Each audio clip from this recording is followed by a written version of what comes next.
Thank you, everyone. Good morning again, Chair, CEO, board members, and members of the public. There are several people wishing to provide comment today, so we will start with the first speaker. I would just like to remind every speaker that you are limited to 3 minutes, okay? So that please be courteous of your fellow speakers so that we can keep the meeting moving and stay on schedule, okay? So we will start with the first speaker, who is Leila LoGizo. Am I pronouncing correctly? Thank you.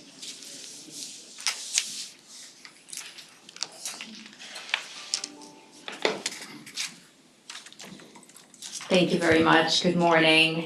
Thank you for the opportunity to speak today. My name is Leila LoGizo. I'm the Democratic District Leader for Chelsea.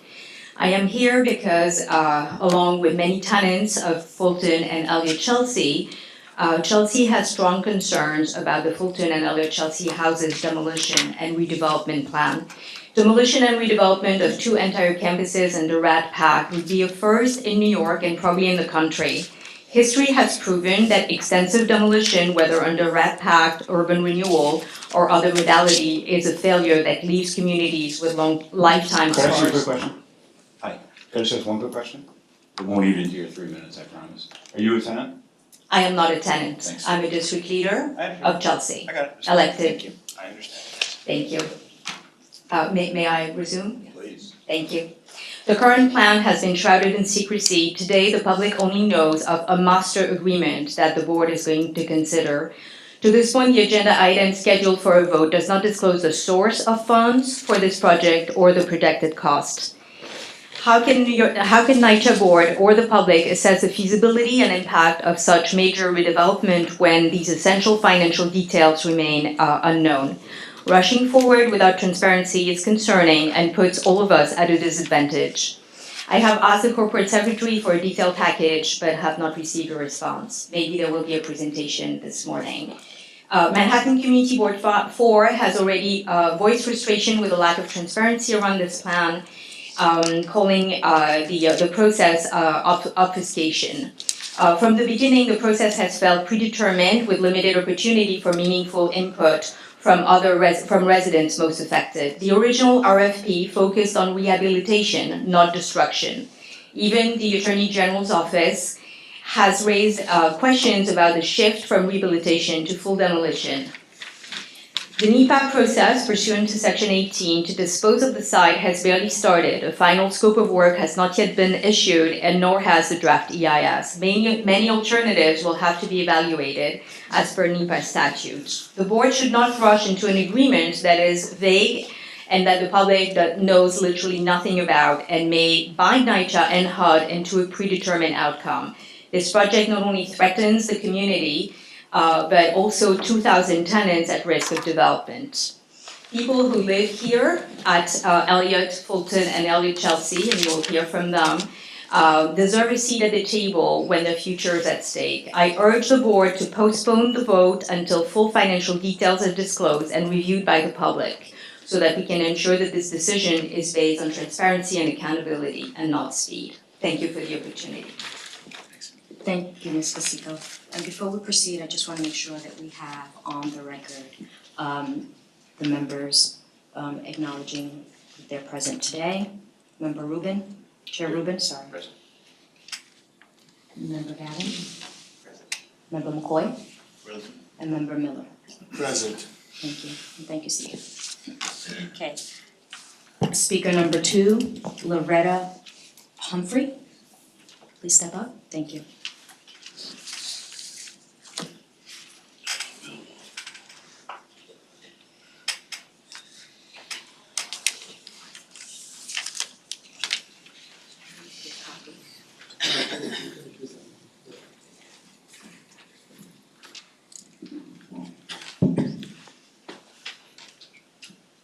Greetings.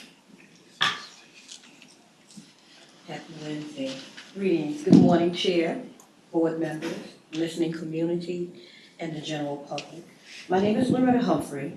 I am a resident of NYCHA's FHA acquired homes. My family and I have lived in the FHA homes and community for over 40 years. We love our home, we love our community. We have built our lives here through friendships, neighbors, church, work, civic duty, and we play there. During 2009, the FHA residents got together and started a conversation with NYCHA and HUD to make the dream of home ownership a reality for the residents. HUD began repairing and transferring homes to these residents. I was promised this opportunity, and I went through the necessary training and financial classes that HUD and NYCHA required.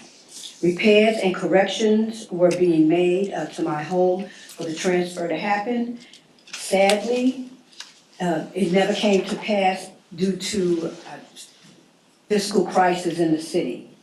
So the opportunity I had begged last year on another meeting, that opportunity be open again, and HUD did open up the 5H home ownership program again. Now, I am here to begin that conversation again with the realtors, with NYCHA. I'm only here for myself today. I'm not being selfish, but it was so much confusion. I said, let me go myself and fight for my own home because I'm 70 years old. I need my house. So the bottom line is I'm asking for the dream of home ownership to become a reality for me and my family through the 5H home ownership program. And today I hope to get the process started. And thank you for this opportunity to speak. And I pray that that this can happen today. Thank you very much. Thank you for telling me. Thank you, Ms. Humphrey. Okay, speaker number 3, Celines Miranda. Remind folks, please put your phones on mute. Thank you. My name is Celines Miranda. I'm a tenant of the Elliott Houses in Chelsea. I'm here to oppose the PAC agreement between Fulton and Elliott Chelsea Development and related Essence Company. I do not recall any tenant outreach from NYCHA of the RAPAC proposal. If so, the bare minimum of tenants were involved in the process, held behind closed doors, and selected residents of the TA board and their close associates. We have concerns about the transparency and fairness. The broader community of our development has been excluded. RAPAC and the demolition proposal is being forced on us. It's what you all want. NYCHA, related, Essence, and elected officials. It's what you are fighting for and what some of you are benefiting from. NYCHA land in Chelsea is one, if not the highest market value land in New York City. It's obvious what the true motive is for this proposed demolition. It's a land grab, and we all know it. You can hide behind your scripted lines and false narrative, but we all know the truth. However, if I'm wrong, you can prove your sincere and genuine concerns for the tenants of our NYCHA campus in Chelsea by setting the standards and taking pride in upholding democratic principles. As many of you already know, we have gathered signatures for our petition against demolition of the Fulton and Elliott Chelsea houses. FEC tenants against demolition have actually been going door-to-door knocking and engaging with the residents of our community. 939 FEC tenants have voiced their concerns, fears, and opposition to the demolition of their homes. We have copies of every single signature for you to keep. 939 signatures, which far exceeds the 550 who selected new construction, full replacement of existing units, whatever that means, on a survey that is not legally binding. We are requesting that you do not submit any applications to HUD. We implore, we demand, and we stand firm and united against the demolition of our homes. Please do not support a plan that will cause so much hurt, pain, and destruction to our NYCHA homes and the broader community of Chelsea, who will also be affected. We recently had a rally with lots of participants. Today's meeting is soon after and sprung up on us at the last minute. But we're still here, a smaller group, with the same force and passion. Our voices are in these signatures. So I do have the signatures to submit. I would like them to be entered into the record. Who should I give it to? Okay, thank you. Thank you.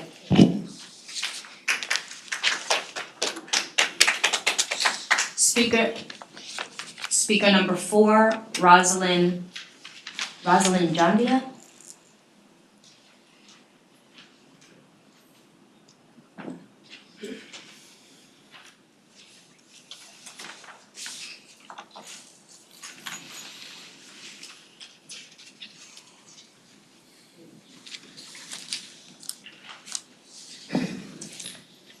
Good morning.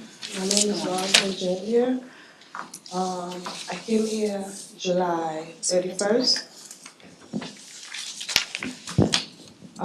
I came here July 31st 3 months ago. So let you know that I had a flood in my apartment, and I've been out of my apartment for 9 months now.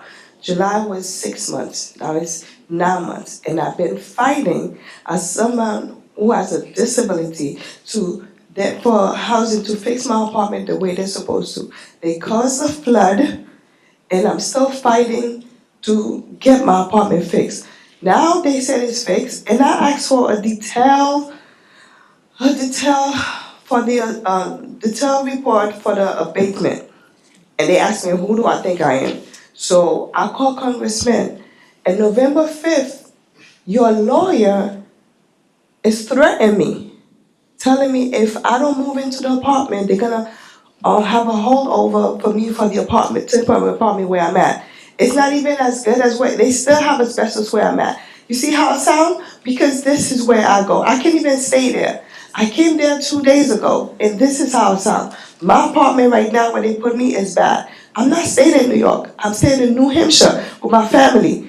Because I have an aide. My aide is not able to stay with me because they give me 1 bedroom. From a 2-bedroom to a 1-bedroom. So I have to go to Congressman. And I know Congressman donated $1 million for you guys to come to, September 9th to see the development where I'm at in my apartment. So every other month I'm fighting for them to do something. They're not finished everything. I'm willing to move in for them to fix what I have in there while I'm in there, because Congressman and councilman said they behind me. They will get it fixed. But I need a detail to, if there's no asbestos in my apartment, they won't give it to me. The first time I have a detail, it tells me where the asbestos is at, what needs to be done. Why won't they give it to me? And I need to move into my apartment. I'm gonna have a major surgery with my leg again in January. What are you guys doing? I remember July 31st, Ms. Galina said that it hurts her for her to know that her people are saying that, she doesn't care. How do you care? And I'm still out of my apartment. How?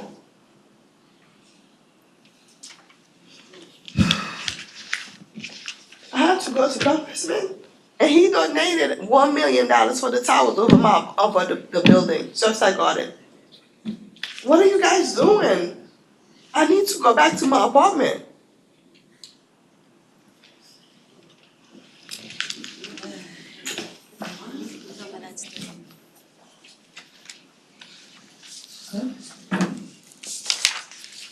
Speaker number 5, Renee K.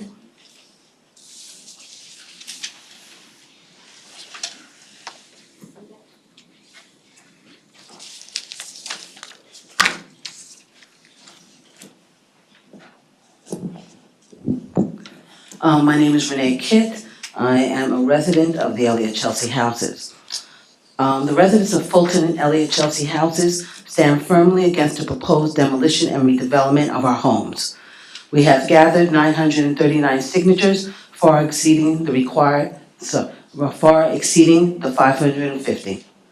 To underscore our community's overwhelming opposition to these plans, NYCHA's own annual draft plan states that any decision of this magnitude must be made in consultation with residents, yet we find ourselves left out of critical conversations. Instead, We are being pushed into project-based Section 8, enriching related companies at the expense of our community. Related has already been given $5.6 billion of our taxpayers' money. There has been a troubling lack of transparency and detail in this process. The absence of clear answers to our vital questions raises serious concerns. We are always the last to know, with important information coming to us through third parties, like Community Board 4, and we could include this meeting, rather than through direct and meaningful engagement. Furthermore, the shortage of resident meetings only deepens the confusion and leaves us without the clarity and agency we deserve.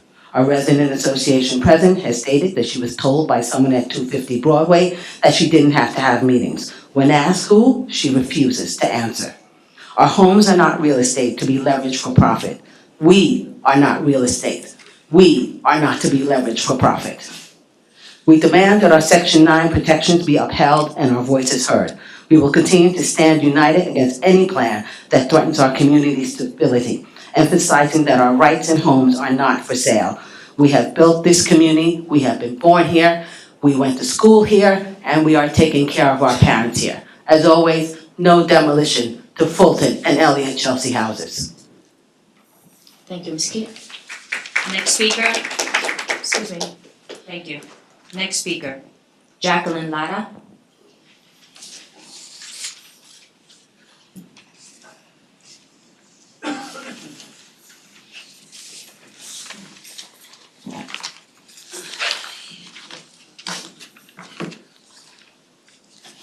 Hello, my name is Jacqueline L. I've been a Fulton tenant resident for 22 years. I'm here to ask the NYCHA board to wait before proceeding to the vote. We do not have enough information about the plan. There is enormous objection to this plan, so I ask for you to put the brakes on this plan to demolish our homes. This isn't just about buildings, it's about people's lives and community we've built together. Today, we are delivering 938 signatures of residents like me who oppose the demolition. Our voices have been dismissed for too long, so we are here today to implore you to listen. Please do not rush into authorizing agreements that will hurt us. We didn't sign up for our homes to be turned into high-rises luxury apartments, wiping out the history and character of Chelsea. This place isn't just another spot for developers to cash in on. It's our home. What happened to the original plan to fix things up instead of tearing things down? We never agreed to demolition, as you know. The vote was a survey, and we have more signatures opposing demolition than the survey had supporting the demolition plan. NYCHA has yet to explain why repairing our building is no longer an option. Even the Attorney General's office has raised concerns about NYCHA, and it's suddenly changing course, and yet we still don't have a clear answer. The NYCHA meetings do not include us. We must have a seat at the table. It needs real solutions and protect and respect people who already live here. We are asking the NYCHA board today to postpone the vote on item 10. Please ask NYCHA to rethink their plan with our voices in the center, not as an afterthought. We deserve a fair and open process, not decisions made to close rooms. It's time for us to start listening to the people who actually call this place home. And I hope you care because we're not just garbage floating around. We are human beings. Thank you. Thank you. Excuse me. Thank you. Next speaker, Danel Ramirez. She said that on the record, it wasn't that. No, habla. Is there a translator? No, está bien. Any translators? Okay. We can provide one.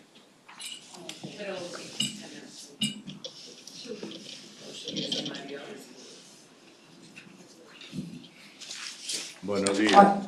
Will you be needing a translator? ¿Sí? Sí, ¿Va a necesitar a alguien? Ok, pues Sí. vamos a sacarlo afuera de orden para que busquen a alguien, ¿ok? Sí, porque Sí, sí, yo sí. cuando llené esto me dijeron que necesitaba y le dije que sí, no vinieron. Ok, so, siéntese entonces, lo llamamos. Ok, gracias. Gracias. We will take the speakers out of order while we get a translator. Okay, so we'll proceed with speaker Mr. Ramirez is speaker number 7. We will proceed with speaker number 8. Enerida Tejeda Santa. She also needs a translator. Okay. We'll proceed to speaker number 9. Luis Sanabria. Just for future reference, members can register in advance, okay, before the meeting. It's on the website so that we can ensure that we have a translator. No, in advance, not before the meeting. Thank you. Okay. Alixa Cruz. When he signed up, he said he needed a translator. Not today, okay? Oh, in advance. In advance. It's on the website. Alixa Cruz. Hi, everyone. Good morning to all. NYCHA. I've been living in NYCHA since 1969, and I rely on NYCHA for low income. And I think you guys are really destroying us by selling us to the Essence-related privators, and the elected officials are with it too, and everybody's making a share out of it. And I'm not too happy with NYCHA.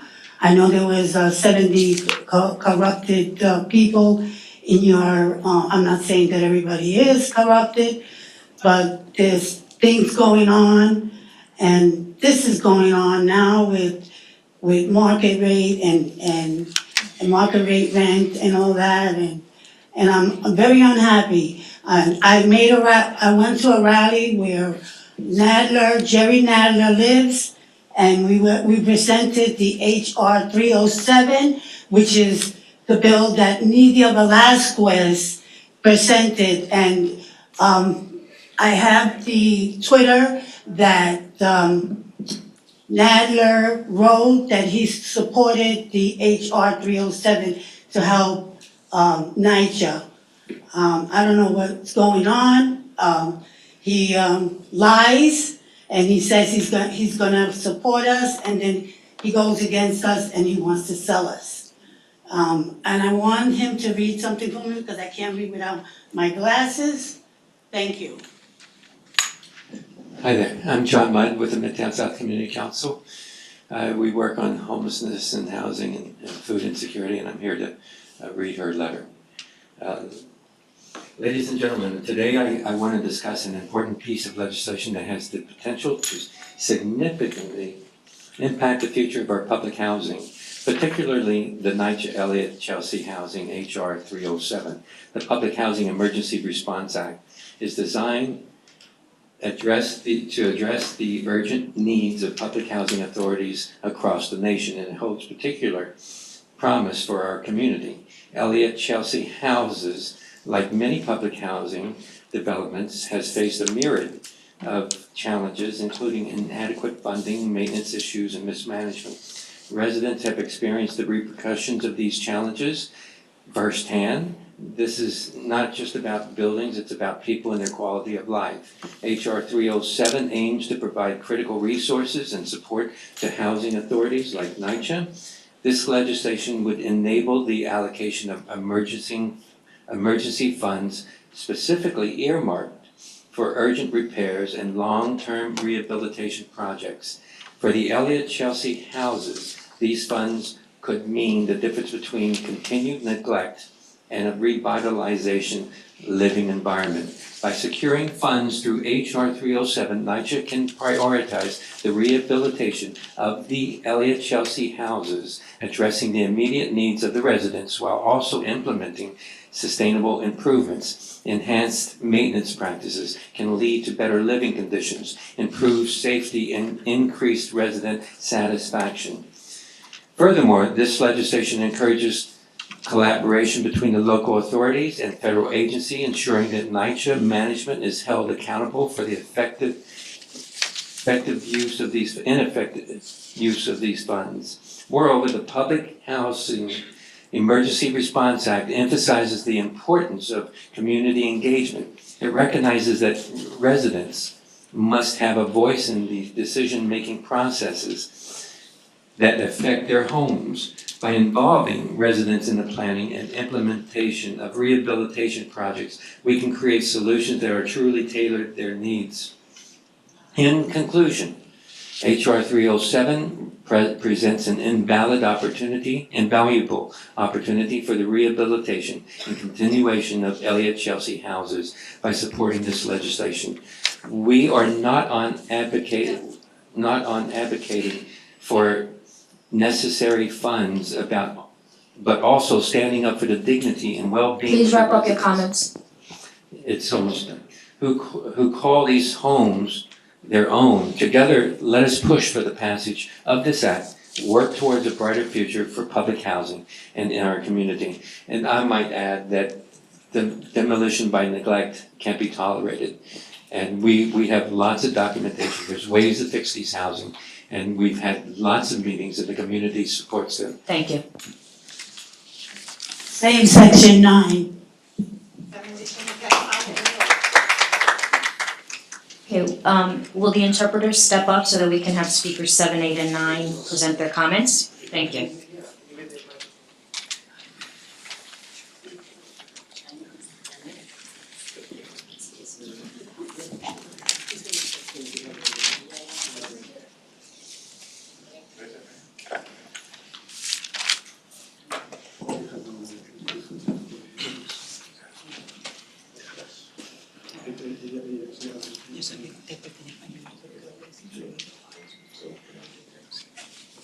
Okay, we are again calling up speaker Daniel Ramirez. Okay, buenos días. Good morning. Mi nombre es Daniel Ramírez, My name is Daniel Ramirez. residente de Fulton House. I reside at Fulton Houses. Tengo 26 años viviendo en esa comunidad. I have 26 years living in that community. Mis hijos nacieron ahí, no saben otro sitio donde vivir. My children were born there and they have no other place to live. Y yo creo que todavía tengo la facultad para pensar, para votar. And I think I still have the faculty to vote and to think Que nadie tiene derecho a votar por mí. that nobody has the right to vote for me. Y no quiero votación ni demolición de mi vivienda. And I don't want to be thrown out of my place and also to demolish my place. Yeah.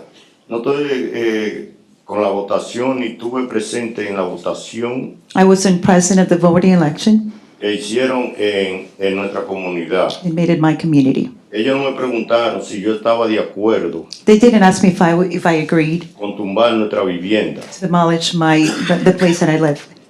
Nueva York tiene vidas que tienen 100 años. New York has buildings with 100 years. El de nosotros solamente tiene 60 años, que todavía aguanta más que lo de 100. Ours is only 60 years. Y de acuerdo, nunca firmé para demoler And I never signed to have my building demolished. nuestra vivienda. Ellos nunca fueron a mi casa a preguntarme si yo estaba de acuerdo. They never went to my house to ask me if I agreed. Yo estaba de acuerdo con firmar si iba a demoler, iban a demoler, de acuerdo con demoler nuestra vivienda o no. Ellos nunca me preguntaron. They never asked me. Y la votación que hicieron a mi casa no fueron. And the voting elections they made, they didn't go to my house Si yo estaba de acuerdo con votar sí o no.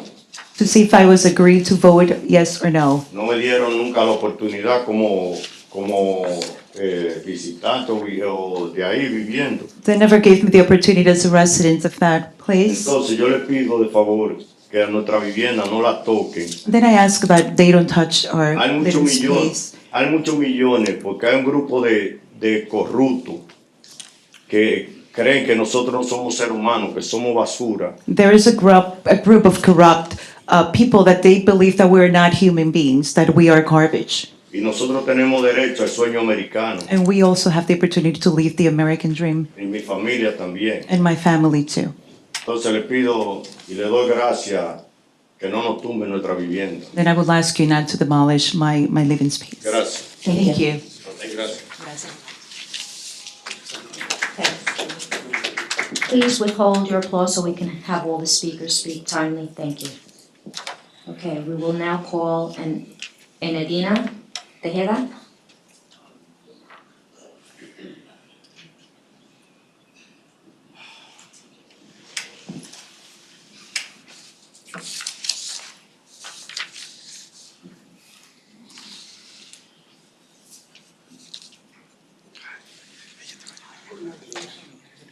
días, mi nombre es Tejeda Santa. Good morning, my name is Tejeda Santa, Yo le pido que no tumben nuestra vivienda. and I please ask you not to demolish our Mi residence apart- piece. Mi apartamento está en buenas condiciones. My apartment is in good condition. Soy una abuela que tengo custodia de un menor de edad. I am a grandmother who has the custody of a minor. Me tuve en el hospital reciente por 4 días porque la presión me subió a 200. I was hospitalized because I have a high blood pressure, 200. Cayéndoseme el pelo con depresión porque no sé a dónde voy a ir. My hair is falling off because I have a depression stage. Con ese niño custodia por la corte. And I have a grandson with the custody from the court. Yo tengo 35 años viviendo en Nacha. I have 35 years living in NYCHA. Nunca le he dado nunca le he dado problema a Nacha de ninguna condición. Nunca he hecho cosa mal hecha. I have never given NYCHA any type of difficulty or never done anything wrong. Con condiciones de salud muy serias. With very strong health condition, very bad health condition. Me pongo a pensar que si me pasa algo, ¿a dónde va a caer ese niño? I keep thinking if something happened to me, where is my grandchild is going to go to? Yo nunca firmé para que tumbaran, para que demolieran. I never signed to have my apartment demolished. Eso es todo lo único que tengo que decir. Gracias. That's all I can say. Thank you. Thank you. Next speaker, Luis Sanabria. Sambria.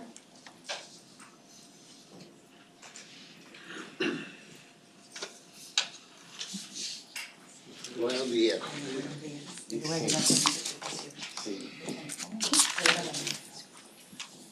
Yo vivo en el housing since 1961. No tengo ningún complaint. I live at housing since 1961 and I have no complaints. Sí, así puede ser. My building is perfect condition. My apartment is clean. The floor is solid. The wall is solid. The floor is solid.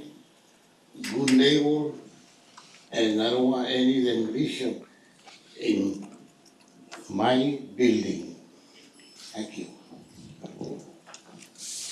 Thank you. We'll proceed with the next speaker, David Holoka.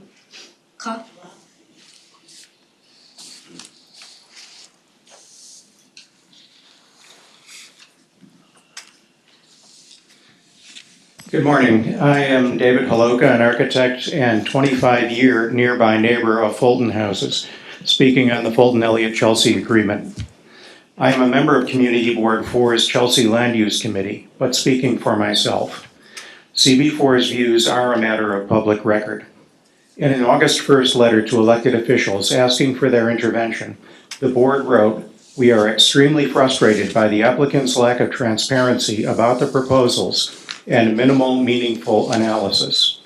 The letter continued, "Unfortunately, with nearly every piece of information that has been requested on this public project from a public agency, obfuscation has been at the forefront of the discussion.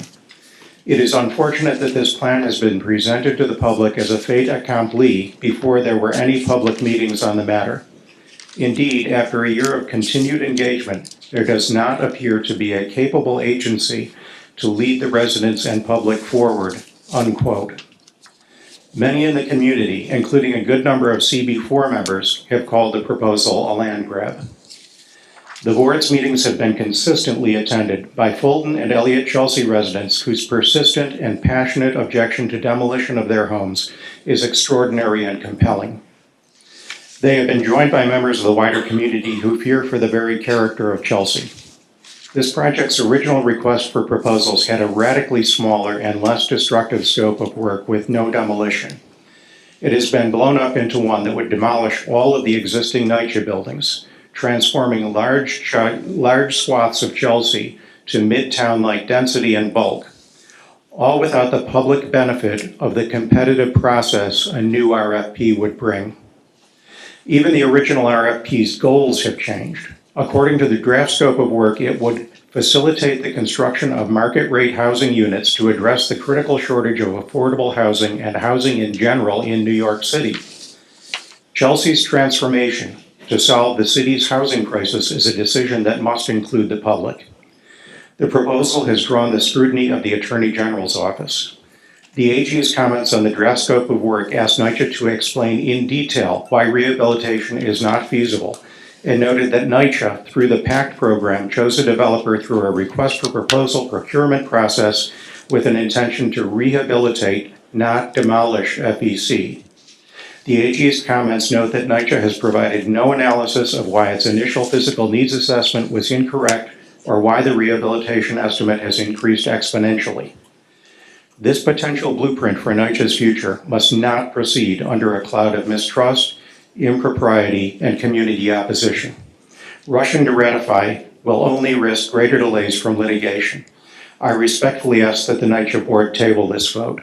And I have to say, as an architect with 40 years of experience in New York, much of it in housing, including gut renovation of historic buildings, it's simply not credible that the renovation cost for these buildings would come anywhere near the replacement cost. How long is the public expected to accept this implausible claim? Thank you.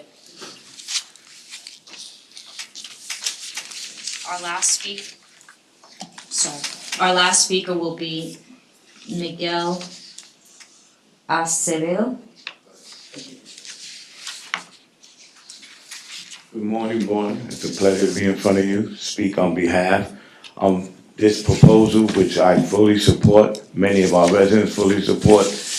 As I know and many residents know, that these buildings are in horrific conditions, like many other NYCHA developments are. And that's why this proposal has to get done. But I'm gonna go past the disgusting elevators we have, the bricks that we have scaffolds all over the place for, the maintenance that never gets done, okay? I'm gonna go that we know that public housing is in desperate need of money. There's no money coming through Section 9, and it hasn't come in decades. So that's the reason for the Section 8 proposal. But now, Excuse me. Please be courteous to your speakers. Thank you. This is a now public where I meeting. really want to go. As we saw, and we all probably know, just recently, 5 teenagers were killed. 3 on NYCHA property. NYCHA property.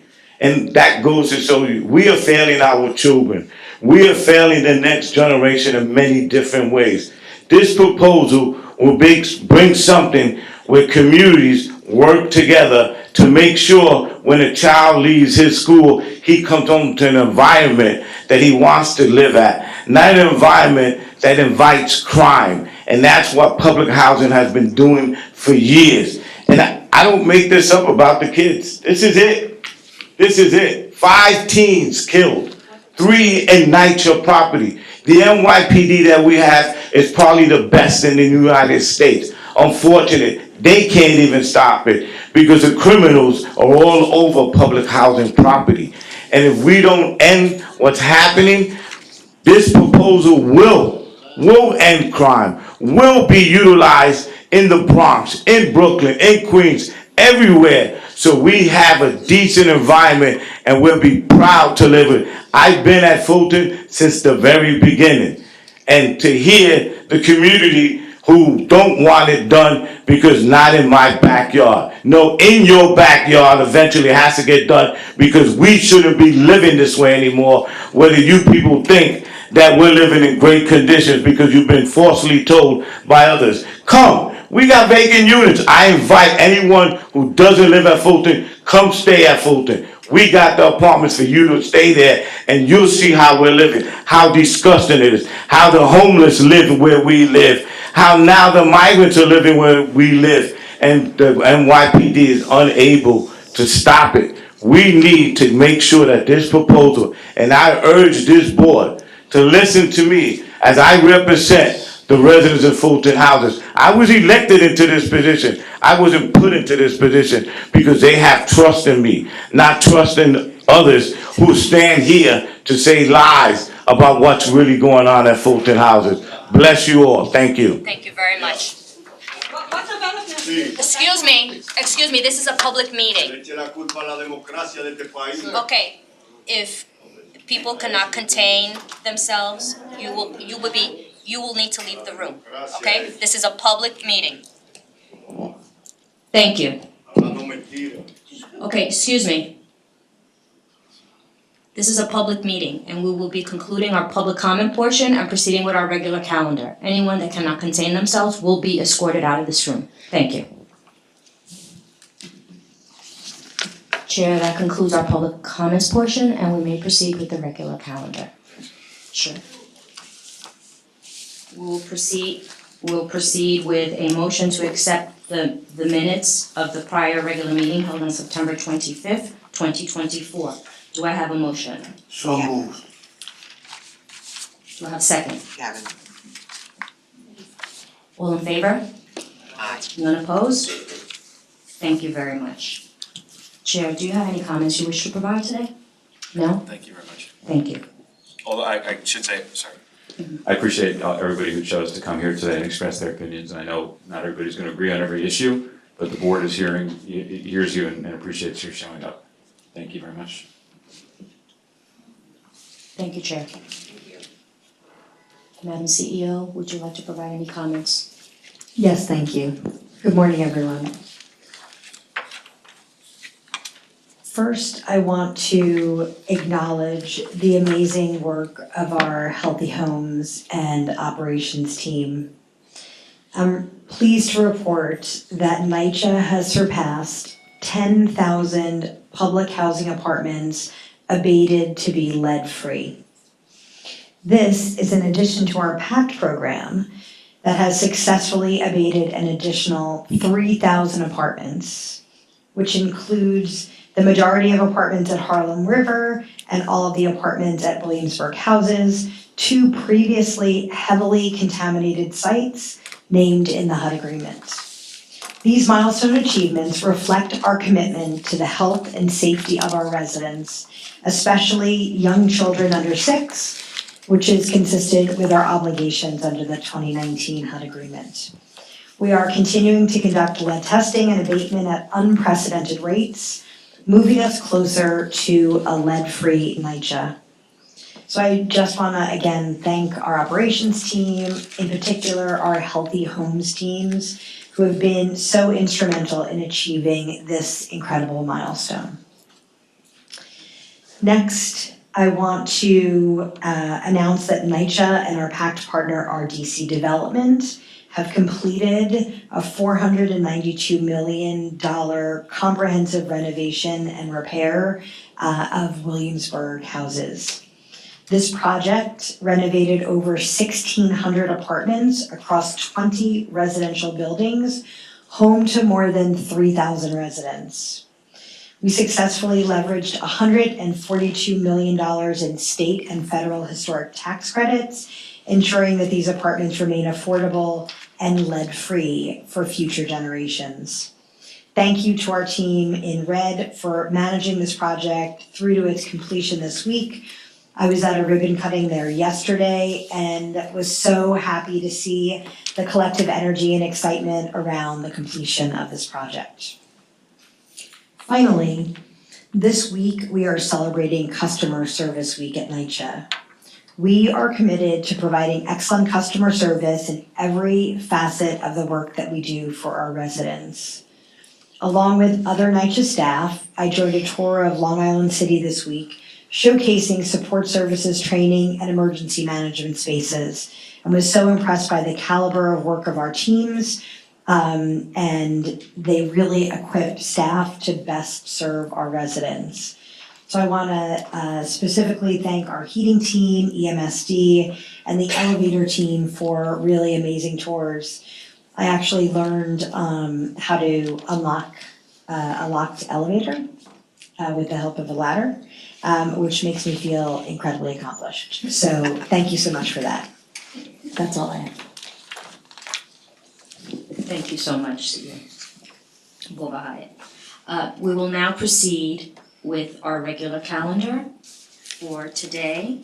We will start with item number 1. Cindy, thank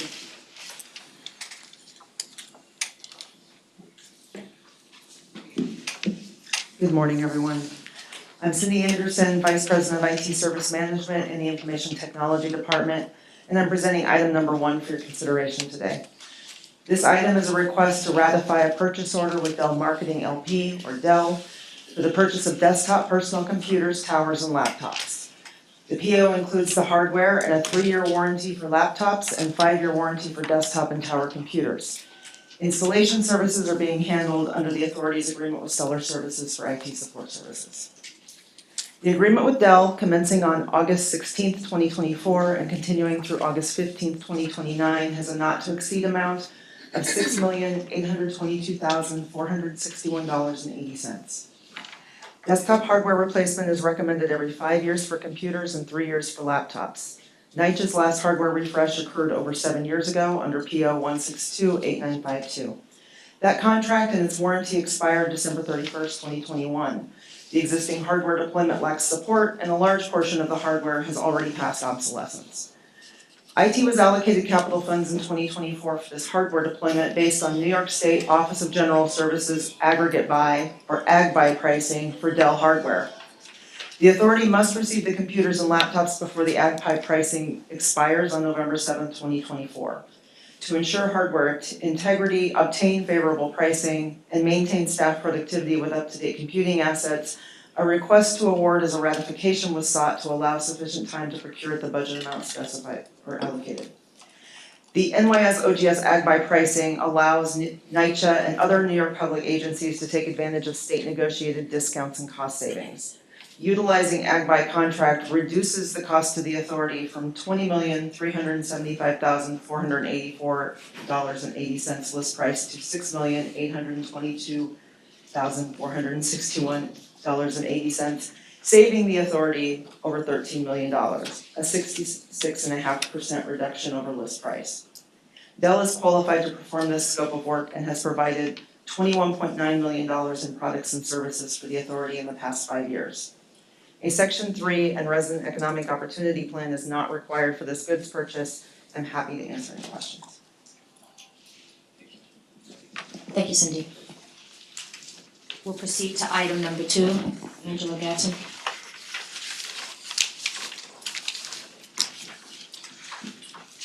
Good morning, everyone. I am Angela Gatson, Vice President for Bronx Property Management, and I will be presenting item number 2 for your consideration.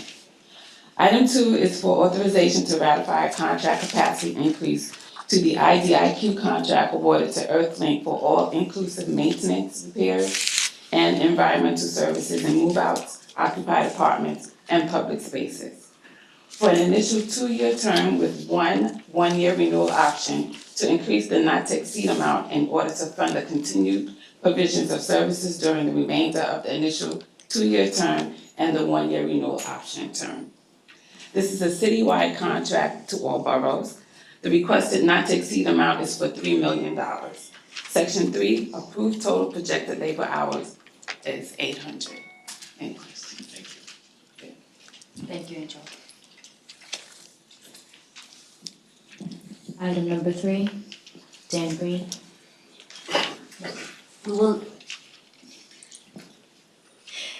Before we proceed, I just want to, for the record purposes, note that Vice Chair Gonzalez was present during the public comment portion of the calendar. Thank you. Hi, good morning, board members. My name is Dan Green. I'm the Executive Vice President for Property Management. I'm here today to, this is an item 3 for authorization to request to amend the agreement with Kraus Management, Inc. and ratify a contract capacity increase to the agreement, extending the term by initial 12 months, 12-month term and additional 5-month term. Sorry, it's a little bit, just correcting that. Okay, so in ratify the contract capacity increase to the not to exceed amount in order to fund the continued provisions of services during the remainder of the extended 5 months. So what this is, simply is a gap filler contract. We, the board approved back in May, Kraus's new contract. That contract was not formally approved until August and did not become effective until October because Kraus continued to manage the properties. during that 5-month period, we needed to do a contract capacity increase to their prior contract in order to continue to fund their services. So this was a gap filler. This will expire once the new contract, now that we're transitioned into the new contract as of October 1st. And I can answer any questions. Vice Chair? As I stated the last time on the board, I will say the same thing again. In this contract, I'm against it. You're opposed? So I'm opposed. Any other questions on item number 3 for Mr. Green? Thank you, Dan. And before we proceed to item number 4, I just want to make a correction for the record in terms of the labor hours and projected section 3 hours for number 2. It is 200 projected section 3 hired hours over the 800 labor hours. Thank you. We will proceed with item number 4. Before we proceed, Oliver, we will be moving into the record the Asset and Capital Management Division's update on capital projects expenditure and quarterly temporary suspension report for elevator modernization, heating plant, and waste management. Contracts, change orders, and contract capacity increases. These reports were previously provided to the board. Do you so move? I so move. Thank you. Let the record reflect that the aforementioned reports are incorporated into and made part of the record, and you may proceed now to number 4. Thank you. Good morning. I'm Oliver Osterwin, Vice President for Project Management.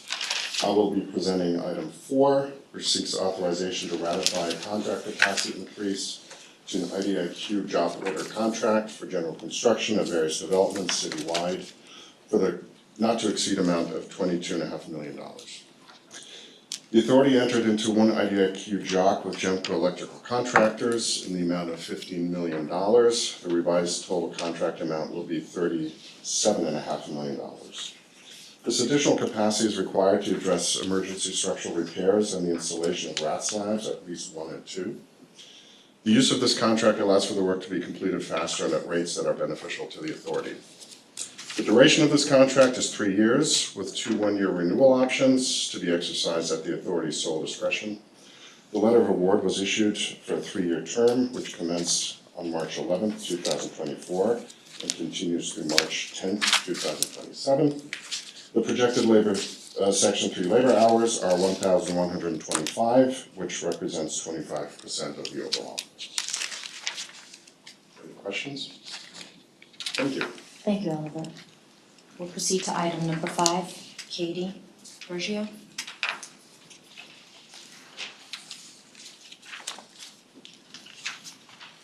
Good morning, board. My name is Katie Berger. I'm the Deputy Director of Sustainability Programs and NYCHA Asset and Capital Management, presenting Board Resolution item number 5. I'm requesting the authorization to amend Board Resolution 24-7/31-11 to reflect an increase to the annual base rental charges payable to the authority. The reference Board Resolution is in relation to a lease agreement with RP New York Solar to lease the rooftop spaces of 6 developments: Cooper Park, Cypress Hills, Sumner, Monroe, Butler, and Bronx River. After completing additional site visits and engineering assessments for the solar program, RP New York Solar informed the authority that the generation capacity of the system is greater than previously anticipated, thereby increasing the annual rent payment to the authority.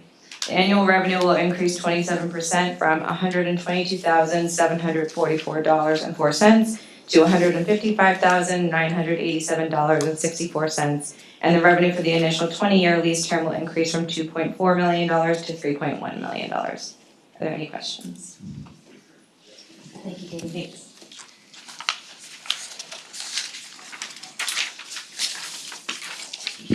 We will now proceed to items 6 through 9. Before we begin with the presentation, we will move into the record Healthy Homes Quarterly Temporary Suspension Report for mold and ventilation related contracts, change orders, and contract capacity increases.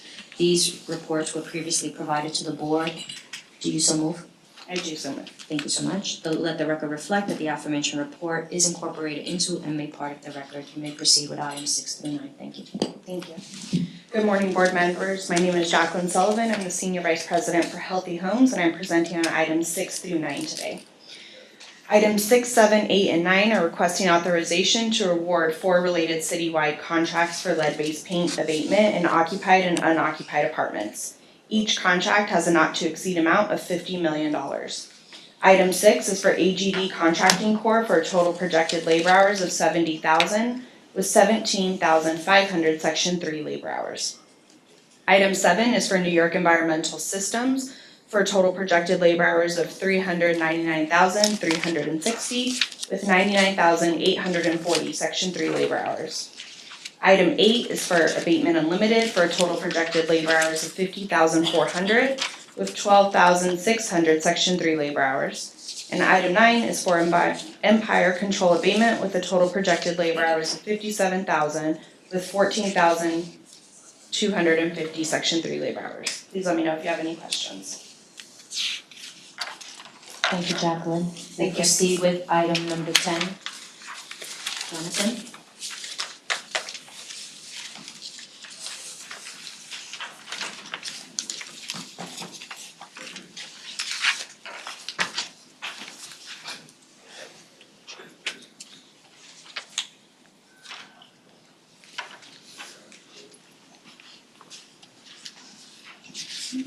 Good morning, everybody. I am Jonathan Gaya, the Executive Vice President of Real Estate Development at NYCHA.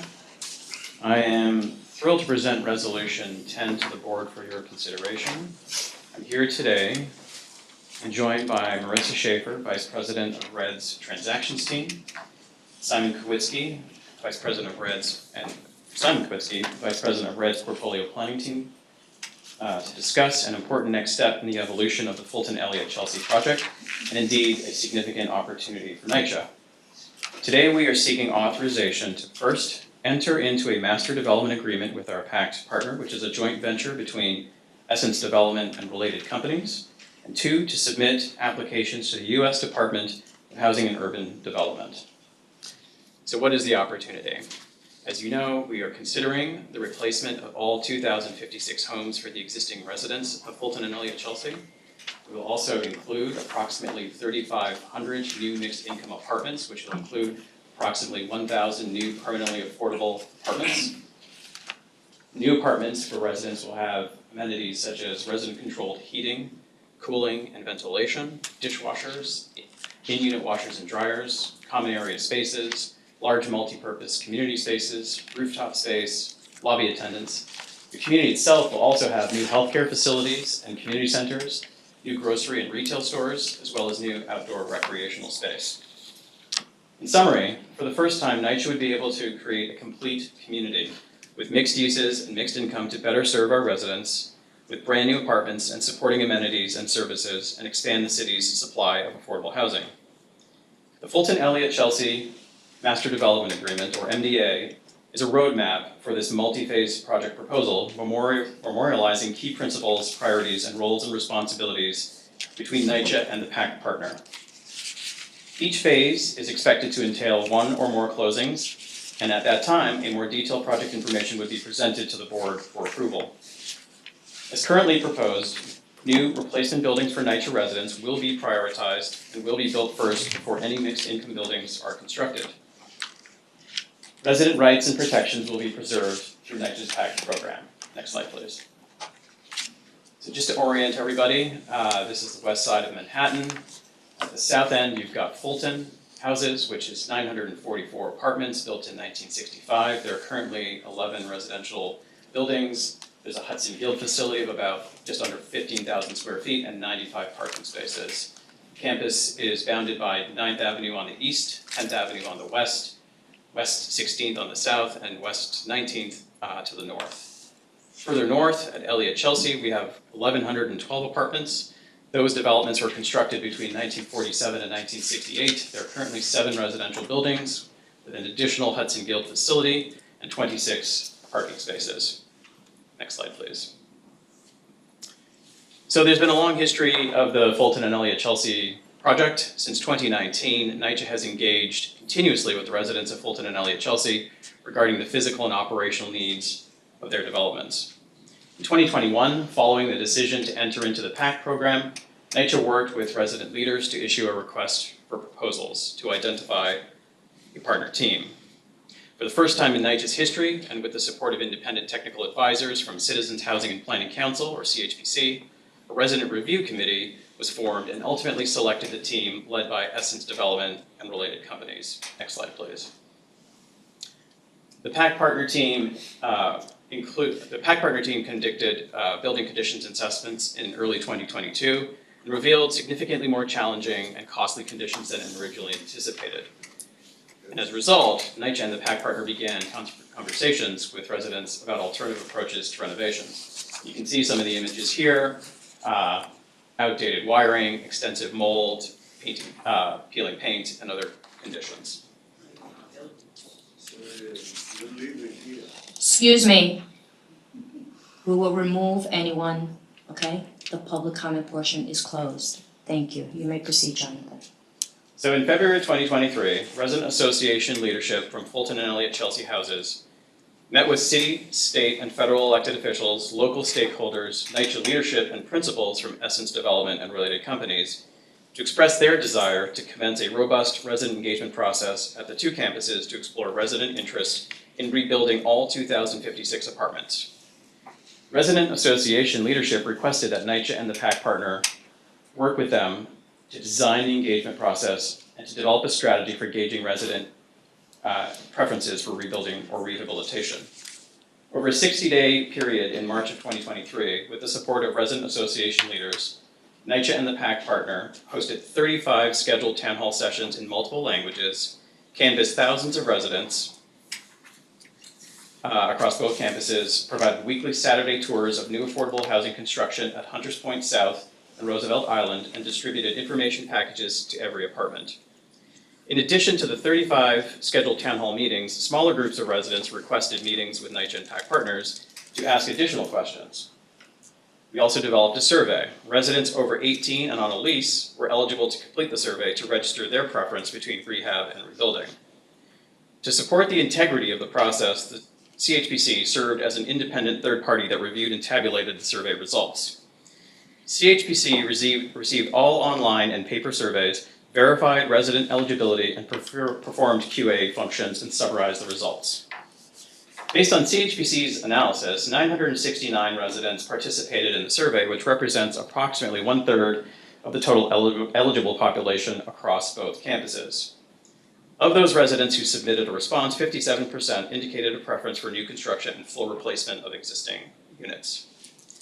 Since that decision was made to explore the preferred project proposal, we have been negotiating the master development agreement to guide the redevelopment of Fulton and Elliott Chelsea. We also initiated the environmental review process, which has put forth a preferred alternative, which we will discuss today, and is also exploring alternatives to the preferred project proposal. We expect final environmental clearance by March of 2025, and the public will continue to be involved in that process. This proposed plan also assumes a ULURP action to permit commercial space and to add some bulk. Next slide, please. In developing our master development agreement, we developed some guiding principles that are embodied within the MDA. We'll go through those now. First, one-for-one replacement. All existing NYCHA apartments will be replaced with new, high-amenity, permanently affordable homes. Second, the vast majority, 94% of households, will remain in their existing apartments while the NYCHA replacement buildings are built, thus avoiding the need for temporary relocation. Third, a dignified wait. While the replacement buildings are being constructed, the PAC partner will add capacity to NYCHA property management with additional security, pest control, building system repairs, and in-unit repairs. Fourth, comprehensive equitable planning. The campuses will be reimagined as mixed-income, mixed-use communities that are better integrated to the surrounding community and provide crucial new affordable housing in an amenity-rich neighborhood. And you can see some of the images here. These were some of the buildings that we toured during that engagement process back in 2023. And the idea here was to show residents what new affordable housing could look like, what the replacement buildings could look like for NYCHA residents. These principles are codified in our MDA and supported by a number of plans that will be developed with the PAC partners and residents in the coming weeks and months. Upon approval of the MDA, NYCHA and the PAC partner will begin negotiating the first ground lease. It will commence next stage of the bridge plan, which I will discuss in greater detail in the later in the presentation. And we will develop a number of supporting plans, including a resident relocation plan, a master campus plan, a community engagement roadmap and community plan, a social service plan, as well as an employment, hiring, and training plan. All of this work will commence following approval of the MDA, and the development team expects to spend several $million between the approval of the MDA and the first closing, which is expected to occur in July of 2025 in order to advance the project. Next slide, please.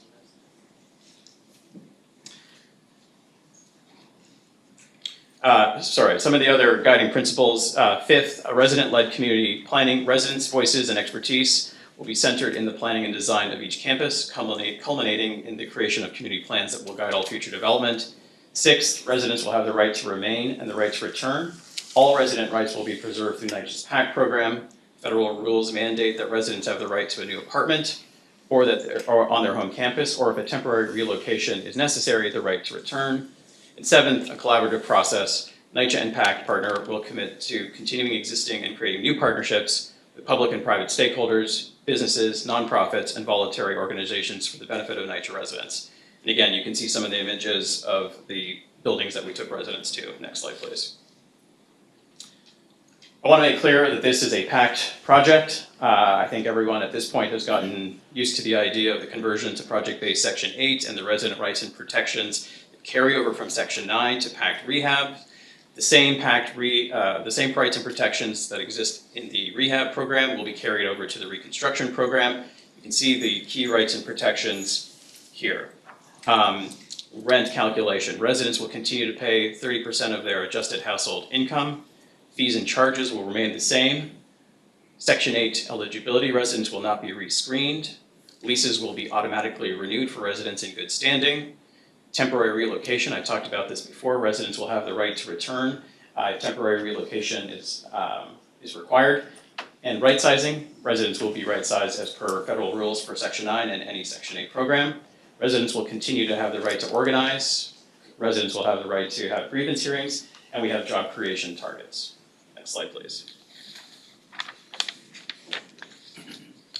So let's go through the rebuilding process. The NYCHA replacement buildings are expected to be completed within the next 6 to 8 years. The mixed income buildings are expected to be completed over the next 15 years. The number of phases and the overall construction timeline depend on several factors, including local land use regulations. However, the first 2 NYCHA replacement buildings, one at each campus, can be constructed within current zoning. All NYCHA apartments must be fully completed before the completion of any mixed income buildings. And the phasing is subject to the completion of the environmental review process. Next slide, please. All right, so let's walk through Fulton. Upon receiving environmental clearance, we will begin the process of the temporary relocation of the residents who currently live at Fulton 11. That is the red box that you see at the top of the campus on the screen. There's roughly 36 households in that building. We have a number of vacancies across Fulton houses. Residents will be able to relocate into those vacancies. Advance, please. Once all of those residents have been moved into their temporary homes throughout Fulton, Fulton 11 can then be demolished. Advance, please. We can then, once that building is emptied and demolished, we can then construct a larger building to replace the existing building with 204 new homes. Advance, please. Once the larger building is constructed, you can then move the original inhabitants back into that building, plus take residents from some of the other buildings, Fulton 10, Fulton 9, Fulton 7, and Fulton 6, and move them into the new Fulton 1. Advance, please. Once those buildings are now emptied, you can demolish Fulton 5, Fulton 7, Fulton 8, and Fulton 10. Advance, please. Once those buildings are emptied and demolished, you can then build 2 new larger buildings. The new Fulton 2 and the new Fulton 3 would have 349 and 391 homes respectively. Advance, please. So once once those buildings are built, you can then relocate the remaining folks from the remaining buildings into those new buildings. Advance, please. And then those buildings can then come down. Fulton 1, 2, 3, 4, 6, and 9. Advance, please. And then subsequently demolished and rebuilt with the new mixed income buildings. Next slide, please. So in summary, a new rebuilt Fulton houses would have 2,732 units, which consists of 944 new NYCHA replacement houses. These will be built first before any mixed income units. There'll be new affordable up to 537 units and up to 1,251 units of market rate. New retail, about 16,000 square feet. A supermarket, about 6,500 square feet. New community facility of 66,000 square feet.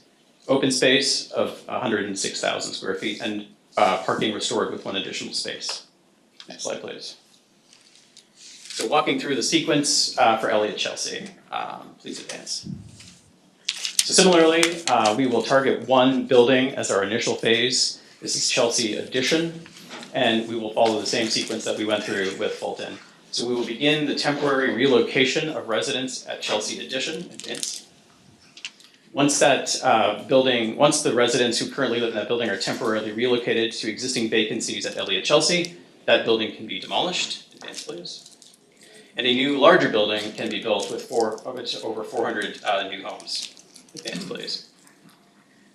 Once you have the larger building, you can put the existing tenants back, and you can relocate residents from the other buildings that you see here, so Elliott 1, Chelsea, and Chelsea 2, back into the new building. Advance, please. Once those buildings are emptied, you could then demolish those buildings, Elliott 1 and Chelsea 2. Advance, please. And then in their place, construct 2 new or replacement buildings. And you can see the unit counts for those now 3 replacement buildings. Advance, please. Finally, the residents from the remaining Elliott Chelsea campus can then move into the 2 brand new buildings. And advance, please. And then you can begin the process of demolishing Chelsea 1, Elliott 2, Elliott 3, and Elliott 4. Advance, please. And then build the new mixed income housing. Next slide, please. So again, in summary, the new Elliott Chelsea would have 2,778 units. 1,112 of those would be the replacement housing. So again, the existing NYCHA residents will be built, their new homes will be built first before anything else is built. And then the new affordable housing, up to 501 units, will be built with the new mixed income buildings, and also 1,165 market rate units will be built in the green. We are projecting that we will also have 12,000 square feet of retail, including an 11,000 square foot supermarket, as well as 109,000 square foot community facility space, new open space of about 125,000 square feet, and no new parking. Next slide, please.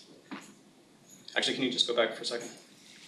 It's important to note that after rebuilding is completed, NYCHA will continue to own all the land.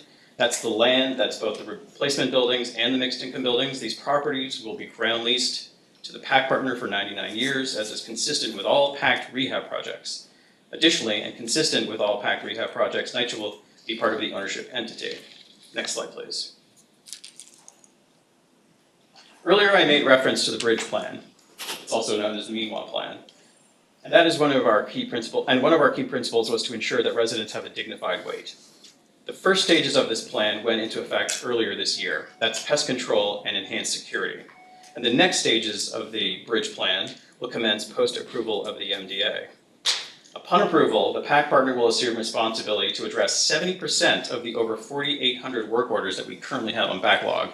And specifically, the development team will address security, entry, and access issues. They will buy parts for our elevators to ensure that we can make elevator repairs on a faster basis so that we don't have extensive elevator outages. They will complete apartment repairs, such as restoring missing sinks, missing cabinets, missing tub enclosures. They will address paint, plaster, and building systems. And NYCHA will continue to lead typical maintenance, address lead, asbestos, mold, and leaks. Also, the PAC partner expects to close out all existing work orders by August of 2025, and the PAC partner will address new work orders as they are submitted. NYCHA residents will continue to submit work orders and follow standard procedures. They will not have to learn a new system. But on the back end, we have created what we're calling a bridge plan task force. And this consists of the PAC partner, NYCHA Real Estate, and NYCHA Property Management, led by Dan Green. We will work together to ensure that all work orders, whether it's the 4,800 backlogs or new incoming work orders, are addressed timely and completely. Next slide, please. Resident relocations. So as I mentioned, we are developing a resident relocation plan. NYCHA and the PAC partner will work closely with resident leaders and stakeholders to develop that plan that complies with all federal requirements and minimizes the need for off-site temporary relocations. As I said, the goal is to get all 120 households into existing vacancies at Fulton and Elliott Chelsea. Build first. As currently designed, only approximately 120 households, or less than 6% of all 2,056 apartments, will be required to temporarily relocate before moving into their new permanent homes. The remaining 94% of households will only move once, directly into their newly built home in the NYCHA replacement buildings. Most of the 120 households will be provided appropriately sized apartments within their home campus, and where there are no appropriately sized apartments available, NYCHA and the PAC partner will assist residents with temporary relocation in privately managed buildings within the community or at other NYCHA developments. As I previously said, and per HUD requirements, any household that is temporarily relocated off-site will have the right to return to their development once the associated NYCHA replacement building is complete. The PAC partner will be responsible for providing relocation assistance and the payment of any costs related to packing and on or off-site relocations. Next slide, please.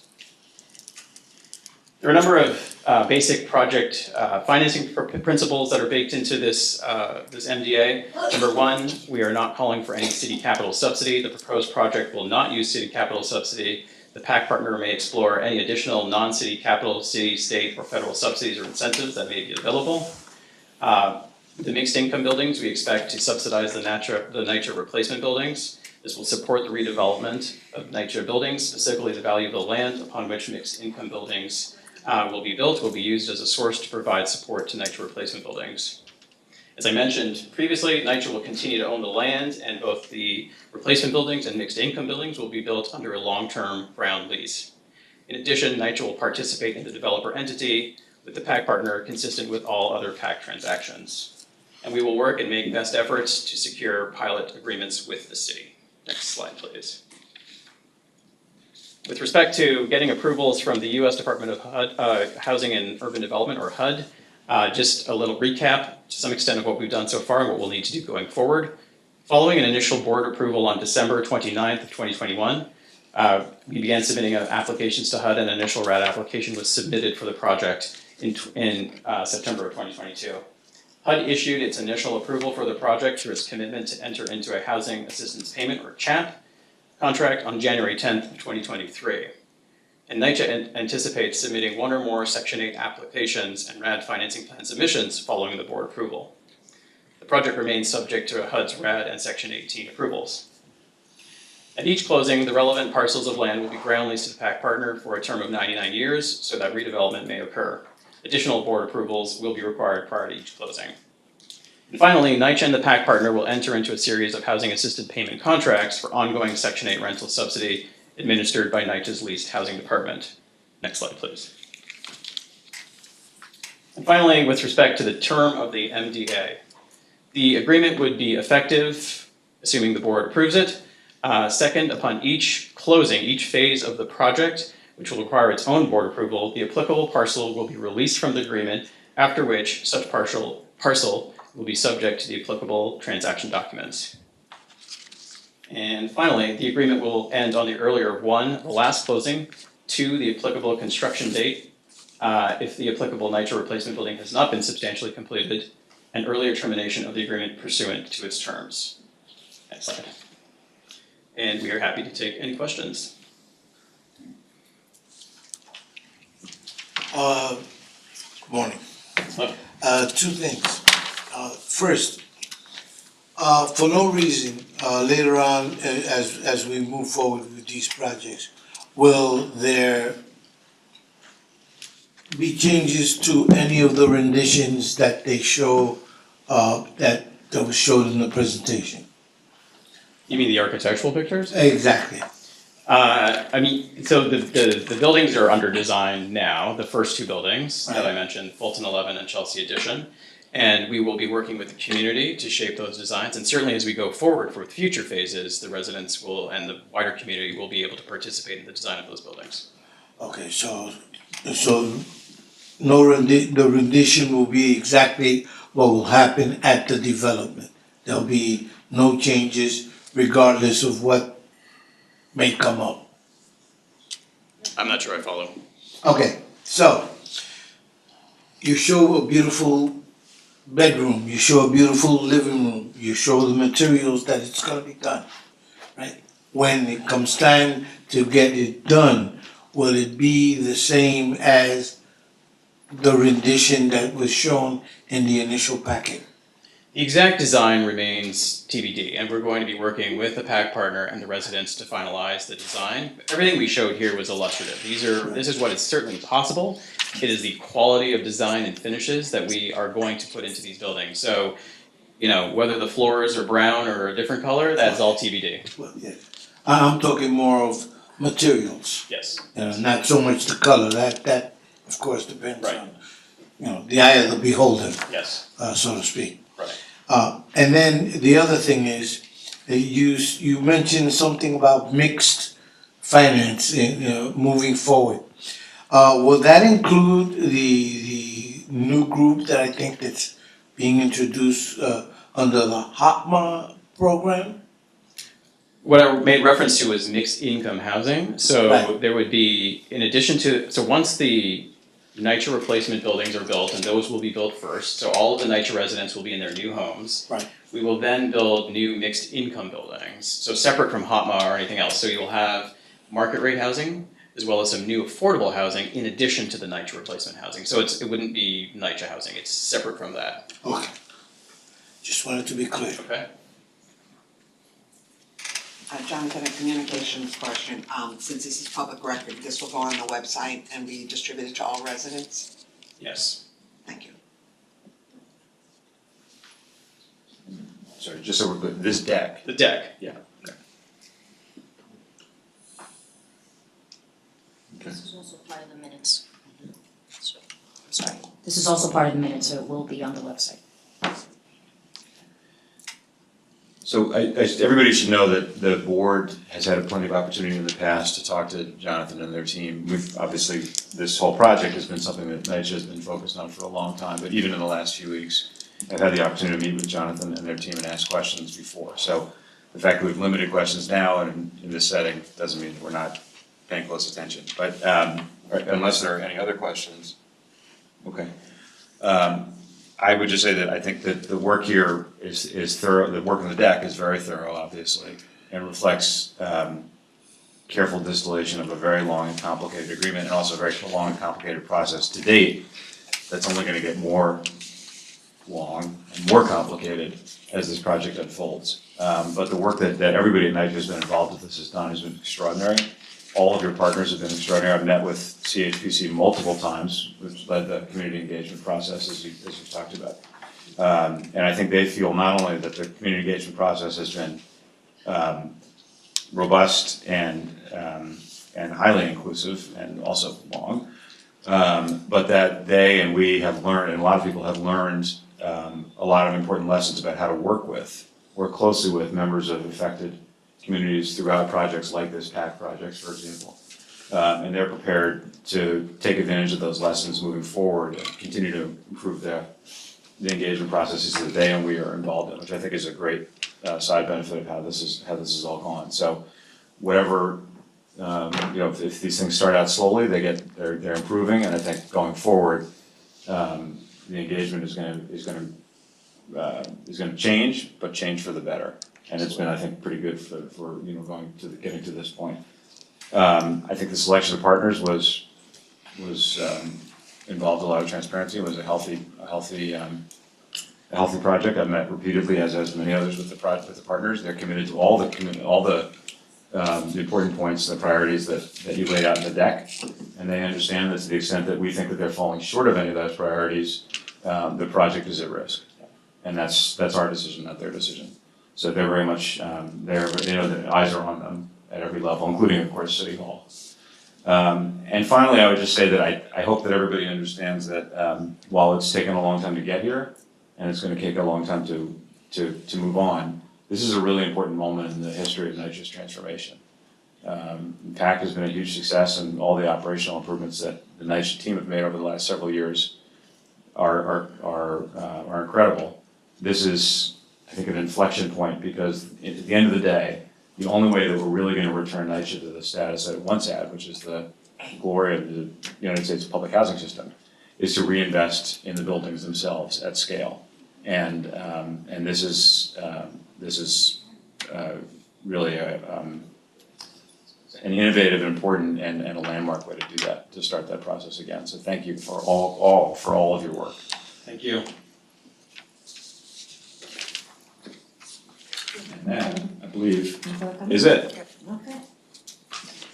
Chair, 10 items were presented for board approval with board member Vice Chair Gonzalez opposing board resolution number 3. Therefore, do I have a motion to approve the items? Gavin, motion. Second. McCoy. All in favor? Aye. None opposed? Thank you. We now will have then, as all matters before us have been addressed, do I have a motion to adjourn? I'll move. Thank you. Second. All in favor? Aye. Okay, none opposed? Thank you, that concludes our meeting today, and a reminder for all, our next regular board meeting is scheduled for Thursday, not Wednesday, Thursday, November 21st, 2024. Our adjourned time, for the record, is 11:35. Thank you all very much.